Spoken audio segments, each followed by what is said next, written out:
शिवाय नमस्तुभ्यम। आध्यात्मिक कथाएं चैनल में आप सभी का हार्दिक स्वागत है। आप सभी भक्तों का दिन शुभ और मंगलमय हो, इसी कामना के साथ आज सुनेंगे फाल्गुन मास संकष्टी चतुर्थी चौथ माता की कथाएं। तो आप सभी से अनुरोध है कि इन कथाओं को भक्ति भाव से और प्रसन्न मन चित्त से पूरा अवश्य सुने और कथा को सुनने से पहले चौथ माता और गणेश भगवान की जय लिखना बिल्कुल भी मत भूलिएगा। यह व्रत अखंड सौभाग्य तथा संतान की लंबी आयु के लिए रखा जाता है। जो मनुष्य चौथ का व्रत करता है वह कथा को अवश्य ही सुने, क्योंकि बिना कथा को सुने व्रत संपूर्ण नहीं माना जाता है। तो हे प्रिय भक्तों, आइए प्रेम भाव से सुनते हैं चौथ माता की कथाएं। तो प्रेम से बोले चौथ माता की जय। एक नगर में एक बूढ़ी माँ रहती थी। वह अपने बेटे की सलामती के लिए 12 महीने की चौथ व्रत रखती थी। वह चौथ को पंसारी से थोड़ा सा गुड़ और घी लेकर आती थी और 4 लड्डू बनाती थी। एक बेटे को देती थी, एक से पूजा करती थी, एक हथकार के लिए निकालती थी और एक चांद उंगली पर खुद खा लेती थी। एक बार उसका बेटा ताई से मिलने आया। ताई ने बैसाखी चौथ का व्रत रखा था। ताई से पूछा, माँ तो 12 चौथ करती है। ताई बोली, मेरी माँ तो कमाई से तरमाल खाने के लिए 12 चौथ करती है। तू परदेश जाए तो एक भी चौथ नहीं करेगी। लड़के को लगा कि ताई सच बात कह रही है। घर जाकर माँ से कहा, माँ मैं परदेश जा रहा हूँ, यहाँ तो मेरी कमाई खाने पीने में उड़ा देती है। माँ ने समझाकर रोकना चाहा, पर बेटा नहीं माना। माँ ने उसे साथ ले जाने के लिए चौथ माता के आगे दिए हुए कहा, मुसीबत से ये आंखें तेरी मदद करेंगी। वह आंखें लेकर रवाना हो गया। घूमते हुए एक नगर में पहुंचा। उसने देखा एक बूढ़ी माँ रोती जा रही थी और पुआ बनाती जा रही थी। उसने कारण पूछा तो बूढ़ी माँ ने कहा, बेटा इस नगर की पहाड़ी पर एक दैत्य रहता है। पहले वह नगर के आकर कई लोगों को खाने के लिए मार देता था। अब राजा हर घर से एक आदमी दैत्य के पास भेजता है और आज मेरे बेटे की बारी है, इसलिए मैं रो रही हूँ और उसी के लिए पुए बना रही हूँ। वह बोला, तो पुए मुझे खिला दे, तेरे बेटे की जगह मैं चला जाऊंगा। बूढ़ी माँ ने खीर पुए उसे खिला दिए। खाकर वह सो गया। वह रात को राजा के सैनिक आए तो बूढ़ी माँ ने उसे भेज दिया। दैत्य के सामने पहुंचने पर उसने चौथ माता की आंखें दैत्य की तरफ फेंक कर कहा, हे चौथ माता, यदि मेरी माँ मेरी सलामती के लिए व्रत रखती है तो दैत्य का सिर कटकर अलग गिर जाए। तुरंत दैत्य का सिर कट गया। लड़का वापस आ गया। राजा ने उसे उपहार देकर विदा किया। चलते हुए एक दूसरे राजा के नगर पहुंचा। इस राज्य में आवा तभी पकता था जब एक इंसान की बलि दी जाती थी। सिपाहियों ने उसे पकड़कर आबे में चुन दिया। लड़के ने आंखें आबे में डाले और कहा कि हे चौथ माता, यदि माँ मेरे लिए व्रत करती हैं तो आवा मेरी बलि लिए बिना ही झट से पक जाए। आवा तुरंत पक गया। आबे में से मिट्टी की जगह सोना चांदी के बर्तन निकले। से लड़का बोला, बर्तन धीरे धीरे निकालो, मुझे लगने जाए। राजा ने उसे निकलवाया और पूछा, इस आबे से तुम कैसे बच गए हो? लड़के ने बताया कि उसकी माँ चौथ माता का व्रत करती हैं, व्रत के कारण ही वह बच पाया है। राजा को विश्वास नहीं हुआ। उसने एक चांदी की सुराही मंगवाकर और कहा कि सुराही के नली से निकल कर दिखाओ, तभी मुझे विश्वास होगा। लड़के ने चौथ माता को याद करके आंखें सुराही में डाली और कहा कि मैं भंवरा बनकर सुराही से निकलूं। लड़का भंवरा बनकर सुराही से निकल गया। राजा खुश होकर राजकुमारी की शादी उसके साथ करवाई और सभी लोगों को चौथ माता का व्रत करने को कहा। उसे माँ की याद आई। उसने राजा के पास जाकर खुद के नगर जाने की इच्छा जाहिर की। राजा ने रथ, घोड़ा, हाथी और खूब सारा दान दहेज देकर उसको विदा कर दिया। चौथ के दिन अपने नगर आया। वह अकेला पंसारी के यहाँ माँ का इंतजार करने लगा। सोचा, चौथ है तो यहाँ में मेरी माँ जरूर आएगी। थोड़ी देर बाद लकड़ी टेकती हुई माँ आती दिखी। बेटा माँ के चरणों में गिर पड़ा, कहा, माँ तेरा बेटा हूँ, मुझे माफ कर दे। माँ ने उसे गले लगा लिया। लोग चौथ माता की जय जयकार करने लगे। उस नगर के सभी लोग चौथ माता का व्रत करने लगे। हे चौथ माता, जैसे बूढ़ी माँ उसके बेटे की सहायता की, वैसे हमारी भी करना। कहानी कहने वाले और हुंकार भरने वाले सब पर कृपा करना।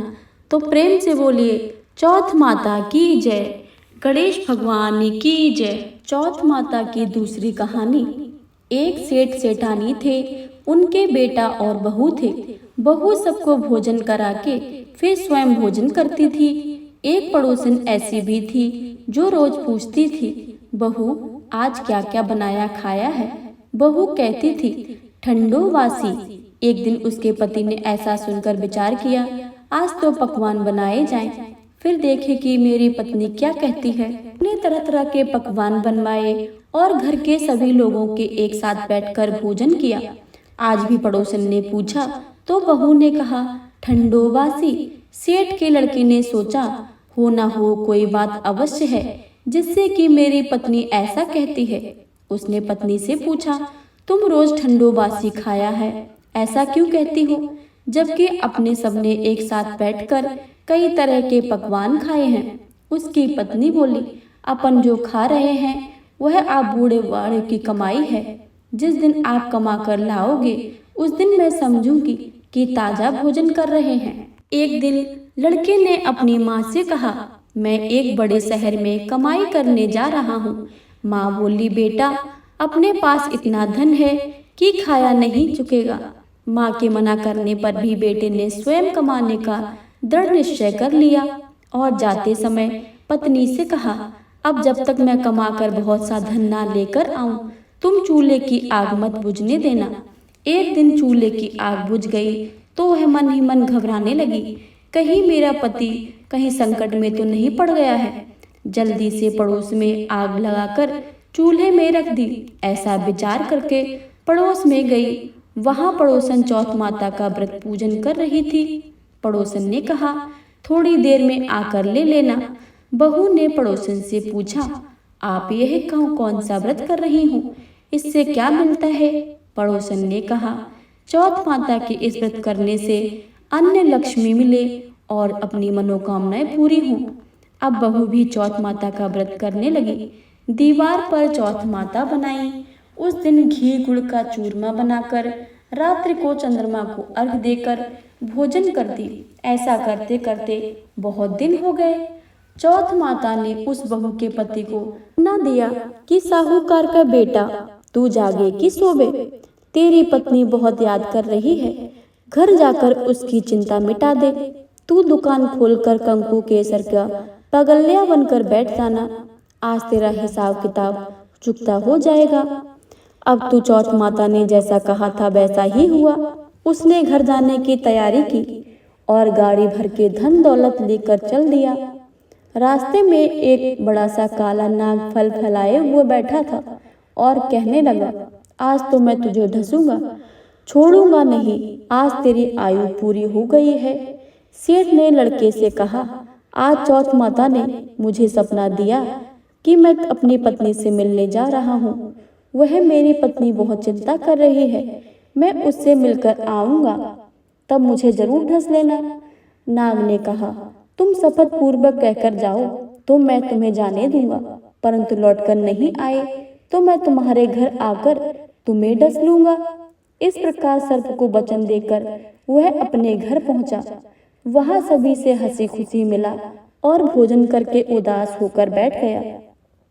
उसकी पत्नी ने उदास होने का कारण पूछा तो पति ने काले नाग वाली बात बताते हुए कहा, यदि मैं उसके पास नहीं जाऊंगा तो वह घर आकर ही मुझे डस लेगा।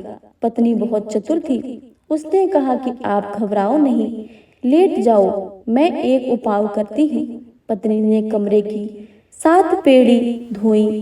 पहली पेड़ी पर रेत, दूसरी पेड़ी पर इत्र, तीसरी पर गुलाल फूल, चौथी पर कंकु केसर, 5वीं पर लड्डू पेड़ा, छठी पर गादी गलीचा और सातवीं पीढ़ी पर दूध का कटोरा भरकर रख दिया। इस प्रकार 7 ही पीढ़ी सजाकर रख दी। आधी रात होने ही नाग आकर पीढ़ी चढ़ने लगा। पहली पीढ़ी पर चढ़ने लगा और रेत में लेट गया और कहने लगा कि सेठ की बहू ने आराम तो बहुत दिया है, पर बचनों से बनकर आया हूँ, सो ढसूंगा अवश्य ही।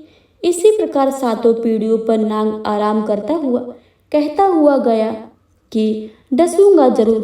कमरे में जाने से पहले ही चौथ माता ने विचार किया कि मैं इसे नहीं बचाऊंगी तो संसार में धर्म कर्म और व्रत पूजन कौन करेगा। अब तो गणेश जी, चंद्रमा जी और चौथ माता ने उसे बचाने का विचार किया। चंद्रमा जी ने उजाला किया, चौथ माता ढाल बनी। गणेश जी ने तलवार लेकर नाग को मार दिया और ढाल से ढक दिया। अब भी बहू थकी हारी सो गई। दिन उगा तो लोग बेटे से मिलने आए, परंतु बेटा बहू तो उठे ही नहीं थे। बहुत देर हो गई तो मां उन्हें उठाने आई।